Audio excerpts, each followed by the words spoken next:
그러면 차명 계좌를 사용하는 것이 불법으로 볼 수 있죠. 그쵸? 네. 그러면 차명 계좌 세무조사를 받거나 네. 아니면 차명 계좌에 대한 해명 자료 요청을 받았을 때 네. 어떻게 대응을 해야 될까요?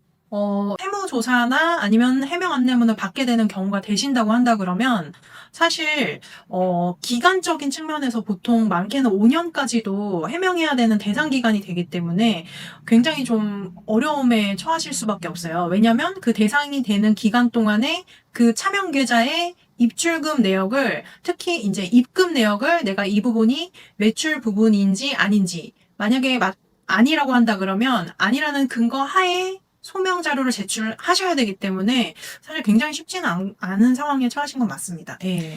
차명 계좌에 대해서 문의가 많이 오는 곳들을 보면 네. 자영업이 많고 네. 고객을 상대하는 업종들이 많은 것 같아요. 그렇죠. 네네. 예, 보통 어떠한 업종들이 좀 많죠?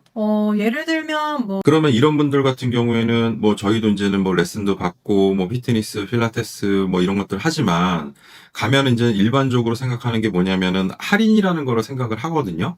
그쵸. 예, 뭐 현금으로 할 테니 좀 할인을 더 해주실 수 있나요? 네. 아니면 그냥 대놓고 광고 전단지에 3개월에 얼마 단 현금으로 지급할 경우 뭐 이런 식으로 써있던 경우들도 많이 있단 맞아요. 네. 말이에요. 어떻게 보면 그럴 수 있죠. 왜냐면 사실 현금하고 현금이 아닌 경우에 결제 금액 자체에 차등을 둔다는 것은 어떻게 보면 마케팅적인 측면에서 일환으로 진행을 하시는 경우이시겠지만 결과적으로 이게 매출 누락으로 이어지는 경우들이 많기 때문에 그러면 사실 어떻게 보면은 탈세를 하는 게 드러날 수 있는 부분일 수도 있는 거죠. 그러나 네. 그렇게 해도 현금 영수증을 계산서나 아니면 영수증을 발행을 하면 문제는 없다. 네, 그 그렇죠. 말씀이시잖아요. 네, 맞습니다. 근데 만약에 현금 영수증을 발행하지 않고 하는 거래에 대해서는 어떤 문제가 있을까요?